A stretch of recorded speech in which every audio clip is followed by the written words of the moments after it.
Caros amigos aqui do canal Via Romana, como vão? Eu sou o professor Rafael Queiroz. Nesse vídeo eu quero falar rapidamente sobre os acontecimentos recentes lá nos Estados Unidos, onde manifestantes para Trump invadiram o Capitólio tentando impedir a diplomação do Joe Biden como presidente dos Estados Unidos.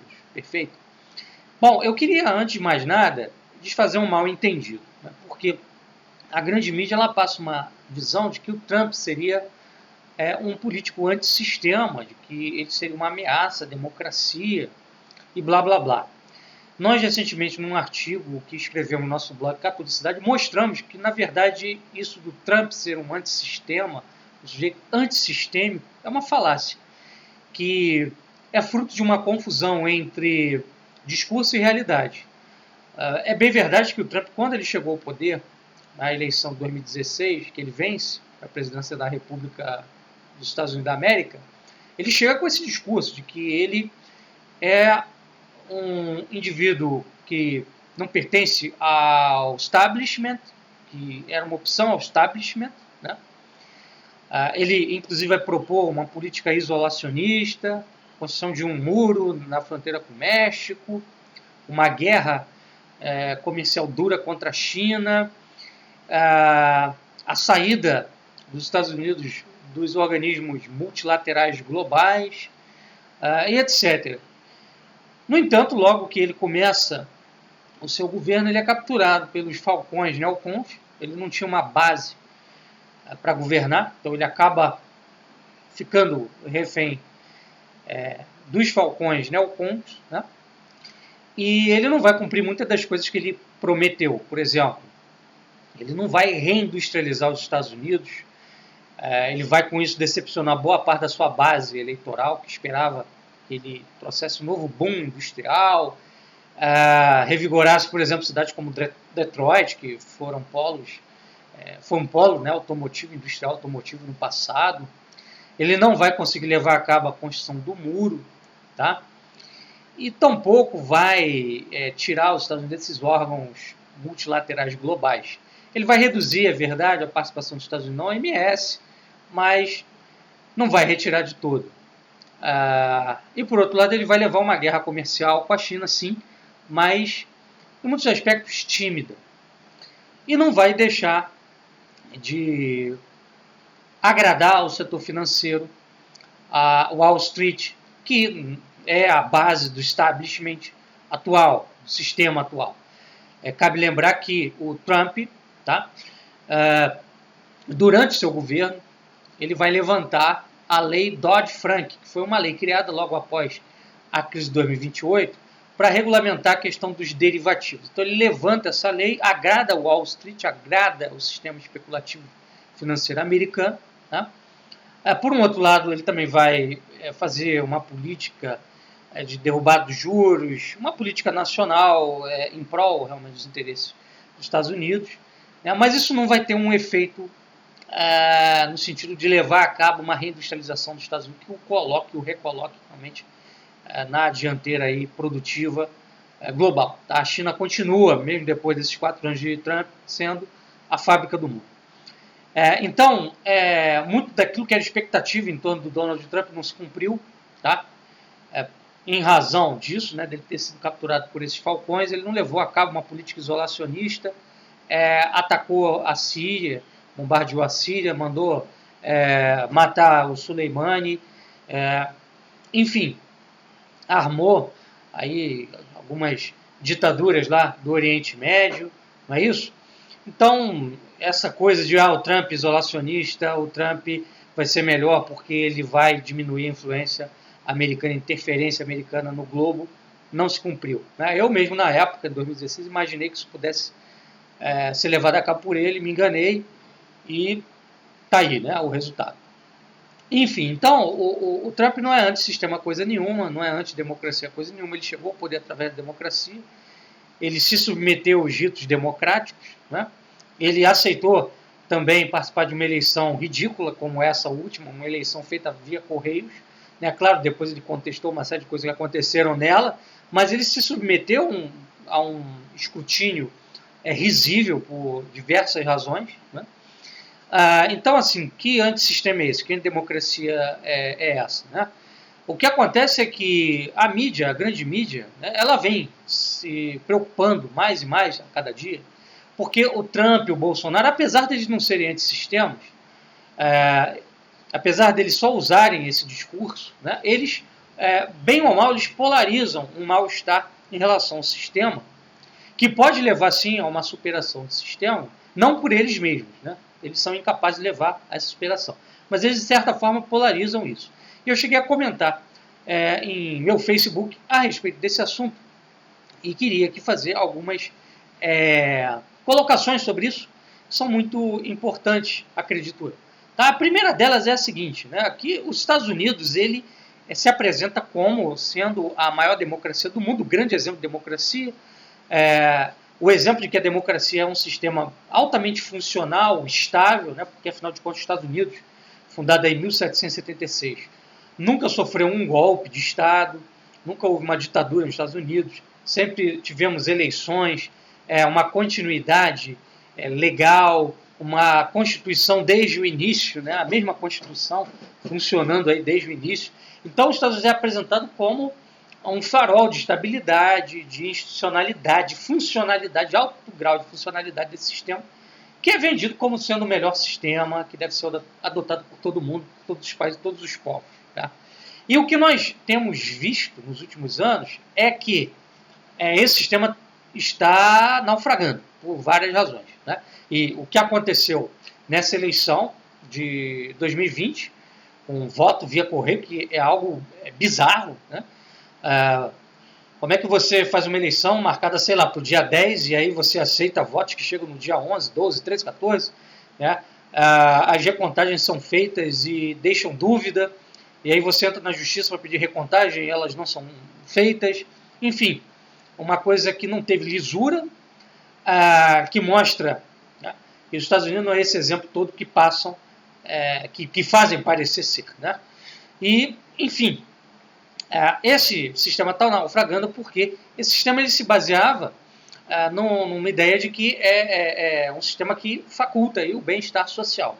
E o que nós temos visto nos últimos tempos é justamente o contrário. Tá? Em primeiro lugar, para falar aqui do aspecto político, a gente tem que lembrar o seguinte, que os Estados Unidos sempre foram uma oligarquia, um governo, um Estado plutocrático, para ser sincero, que tem uma fachada democrática, mas que no fundo é uma plutocracia. Só para vocês entenderem, a maioria dos presidentes americanos na história foram membros da maçonaria, da alta maçonaria, do alto escalão da maçonaria. Então, via de regra, para ser presidente dos Estados Unidos, você tem que fazer parte do alto escalão da maçonaria e para ser senador dos Estados Unidos também. Né? A maioria deles vem desse nicho. Uma coisa também interessante, né? Muitos presidentes americanos passaram por Harvard. Né? Muitos políticos americanos, a maioria deles, passou pela Faculdade de Direito de Harvard. Então, ter feito direito em Harvard é quase que uma condição sine qua non para você ser presidente, para você estar no alto escalão da política americana. Perfeito? Nós vemos também que nos últimos tempos a distância entre as classes sociais dos Estados Unidos tem crescido demasiado. Um amigo me mandou recentemente um artigo falando sobre os Simpsons, me parece um sociólogo norte-americano, que parte, né, do desenho Simpsons. Aí ele fala ali sobre o Homer Simpson, né, que tinha uma casa própria, tinha carro, conseguia sustentar uma família só com o seu trabalho, né, uma família de 5 pessoas, e mostrando que hoje o trabalhador americano não consegue mais, com a sua renda, sustentar uma família de 5 pessoas e ter esse padrão de vida. Tá? Então esse artigo mostra, por exemplo, que os salários dos Estados Unidos, eles achataram, né, em relação ao aumento de produtividade que você teve na economia americana. Né? Então, quer dizer, um arroz salarial muito grande. Eu tenho, inclusive, uma tia que mora nos Estados Unidos há décadas e até hoje não conseguiu comprar uma casa própria. Recentemente que ela conseguiu comprar um carro já usado. Enfim, então, vocês vejam que o paraíso, né, Estados Unidos da América, o sonho americano que era vendido outrora, já não existe mais. Tem um livro também muito interessante que aponta para esse fato, que é o livro do David Rothkopf, Superclasse, onde ele mostra, né, essa defasagem cada vez maior entre ricos e pobres na sociedade americana. E se vocês pegam, por exemplo, as últimas eleições presidenciais, vocês vão perceber que para você ser eleito presidente, você tem que gastar aí na casa de bilhões de dólares. Né? O Obama, por exemplo, só foi eleito graças a um gasto astronômico de dinheiro, que, se eu não me engano, foi recorde na época em que ele foi eleito para o seu segundo mandato, né? Em 2012. Enfim, então a política americana está cada vez mais oligárquica, oligopolizada, plutocrática, né? E o Trump, na verdade, ele representa isso. O que é o Trump? O Trump é um bilionário, né, que fez fortuna no ramo imobiliário, um cara que é vinculado ao pessoal de Las Vegas, jogatina, tem vários lobbies podres por trás do Trump, ligados ao Roger Stone, né?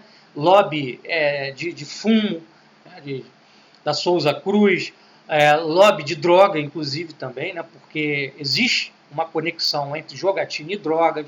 Né? Então, o Trump ele não representa nada de antissistêmico. Na verdade, ele é fruto desse sistema financeiro que domina os Estados Unidos, mas ele é um cara que, por estar fora, né, tradicionalmente, do jogo dos partidos, era uma espécie de outsider ali em relação aos partidos, ele se apresentava frequentemente como uma figura, né, anti-establishment. O Roger Stone soube fazer muito bem esse trabalho de marketing em cima da figura dele, e aí ele subiu. Foi mais ou menos o que aconteceu com o Bolsonaro, que é um cara que fez carreira no Exército, fez carreira no Congresso, está aí há 20 e tantos anos, né, na política, mas se apresentou também como um outsider em 2018, e o povão acreditou nisso, né, porque ele era do baixo clero da política. Né? No caso, o Trump nem era da política.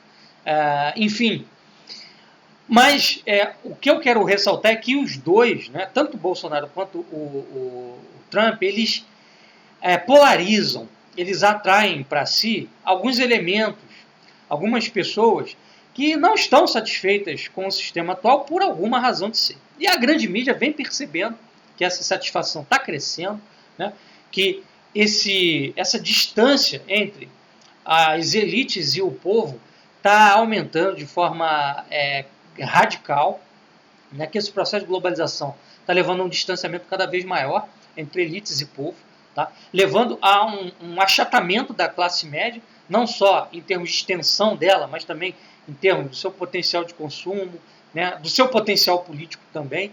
E o que a grande mídia faz? Ela joga, né, toda uma propaganda de que, olha, existe um risco gravíssimo perante o ato aí que os manifestantes cometeram, porque a democracia é uma coisa que tem que ser defendida, blá, blá, blá. Aí aparecem um monte de líderes aí internacionais, a Merkel, até o Netanyahu, que estava do lado do Trump, o Boris Johnson, dizendo que precisamos defender a democracia, precisamos defender as instituições, etc., etc., sem entrar nunca, jamais no mérito, por exemplo, da maneira como o Biden foi eleito, né, com voto pelo correio, o que realmente levanta bastante suspeitas. Eu não estou dizendo aqui que houve fraude, para isso teria que haver uma investigação, mas você fica realmente desconfiado. Espera aí, uma votação feita pelos correios, né, dá para considerar uma coisa dessa válida, né, com votos extraviados, votos que chegaram depois, alguns dizem que até mortos votaram, não sei, mas caberia uma investigação, não houve essa investigação, né, e criou-se, portanto, né, por parte do mass media e por parte também das instituições americanas, um clima de mal-estar, que eles poderiam ter levado a cabo uma investigação para pacificar os ânimos, mas não quiseram.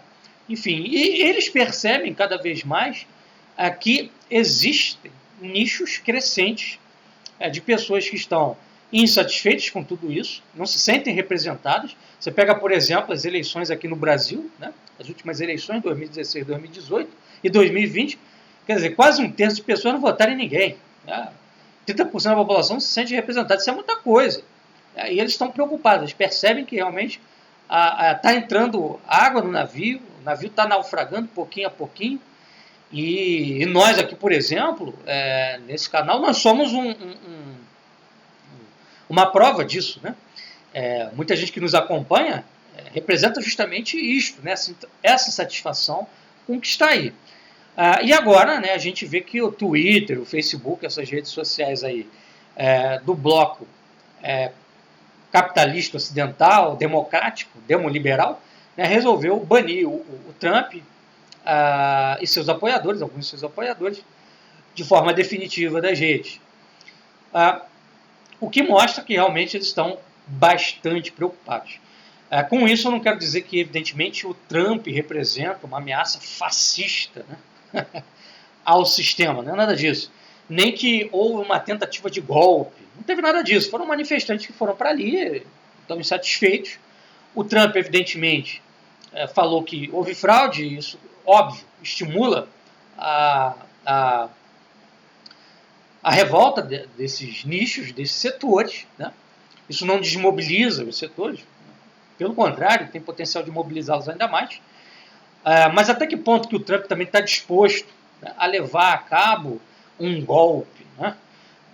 E que natureza teria esse golpe, né? Enfim, ele seria realmente uma derrubada do sistema, porque derrubada do sistema não é só derrubar a forma democrática de Estado que tem nos Estados Unidos. É derrubar essa oligarquia. Realmente ele vai fazer isso? Bom, pelo que nós vimos ao longo do mandato dele, não. Né? Ele não mexeu os paus para quebrar as pernas dos oligarcas. Tá? Pelo contrário, ele agradou bastante Wall Street, né? Que estava ao lado do Trump até o meado do ano passado. Eu vou deixar aqui o link desse artigo que escrevi a respeito da falácia de Trump como antissistema. Né? Quer dizer, o Wall Street só mudou de lado, né? E começou a visualizar em Biden, né, uma saída por conta da questão do coronavírus. O Trump ele fez muita coisa boa em termos de manter a liquidez, né, no contexto do coronavírus, aí, da paralisia. Ele injetou dinheiro nas contas das empresas, deu cheque aos cidadãos para manter a economia de pé, mas ele não conseguiu controlar o surto. Né? É bem verdade que ele também injetou dinheiro, bilhões, né, na vacina, injetou aí bilhões em economia de guerra para produzir insumos, mas ele não conseguiu conter o surto. Né? Os Estados Unidos está tendo aí 3 mil mortes por dia, hoje, nesse mês aí de janeiro. Então, o que acontece? Ali em outubro, esses setores financeiros eles começaram a se direcionar via o George Soros e outros, né, que começaram a, vamos dizer assim, ecoar a ideia de que, olha, se não tiver realmente uma solução dessa questão da pandemia, via vacinação em massa e tal, e a gente sabe que a base do Trump, a boa parte dela é contra a vacinação, é anti-vacina, né? A gente não vai conseguir resolver isso vai aumentar a disfuncionalidade do sistema capitalista, a gente não vai conseguir reerguer a economia, então a gente precisa de um cara que conduza melhor a questão nesse item, né? Porque o Trump parece não ser o cara ideal. Bom, então aí veio o Wall Street e se alinhou ao Trump, né? Ao Biden, desculpa, né? Deixando o Trump de lado. E o que a gente vê agora é esse movimento todo aí, né, de vários políticos deixando também o Trump, né, o Johnson, o Netanyahu. Enfim, é o pragmatismo. Então, pessoal, o que eu queria dizer aqui é isso. Existe realmente uma crise da democracia, né, isso é uma coisa óbvia. As pessoas não se sentem representadas, as oligarquias estão cada vez mais afastadas, afastando, inclusive, o povo, né, do poder, de uma participação efetiva, ter uma voz efetiva, e isso vai refletir lá na frente. E a mídia fica tentando passar a imagem de que não está acontecendo nada, inclusive no início, né, de toda essa crise aí, dessa invasão. Eles falaram de golpe, depois eles voltaram atrás, os jornalistas da Globo, da CNN, não foi golpe, porque se você fala que foi golpe, bom, então a democracia está fraca a esse ponto, que ela sofre um golpe, a democracia americana, e depois disseram que não foi, né, que aí começaram a caracterizar o Trump como um terrorista, ou seja, usando uma retórica bizarra, né, ridícula. Bom, o que isso tem a ver com terrorismo? Terrorismo é quando você tem uma organização que ataca autoridades de forma sistemática para derrubar o moral de um Estado, de um governo, enfim, não tem nada disso. Né? É uma manifestação, ao meu ver, autêntica e que vai além do Trump, né? O que eu também queria deixar claro. Não vejo isso apenas como uma manifestação pró-Trump, eu vejo isso também como uma manifestação que aponta para uma disfuncionalidade dentro do sistema político democrático atual, né, e que polariza essas insatisfações. Então esse pessoal está preocupado, eles estão, né, incensando a deusa democracia, para dizer, não, olha, tem uma crisezinha, mas não é tão grave assim, né? Existe uma ameaça fascista, mas não é tão grave assim, a democracia está de pé, e etc. Só que a coisa não é bem por aí. Claro, não houve tentativa de golpe, mas existe sim, nos porões do sistema, crescente, uma insatisfação crescente, uma insatisfação crescendo, e nós aqui do Brasil, nós temos que explorar isso, né? Porque o que acontece lá, nesse aspecto, né, de distanciamento elite-povo, é o que está acontecendo aqui. Você pega a eleição 2020 para prefeitos, quem ganhou, né, são aqueles partidos do centrão, das velhas oligarquias, né, que, bom, no fim, e ao cabo, né, acabam fazendo o jogo de quem tiver no executivo. Fizeram o jogo do PT quando o PT estava no poder, fizeram o jogo do Temer quando o Temer esteve no poder,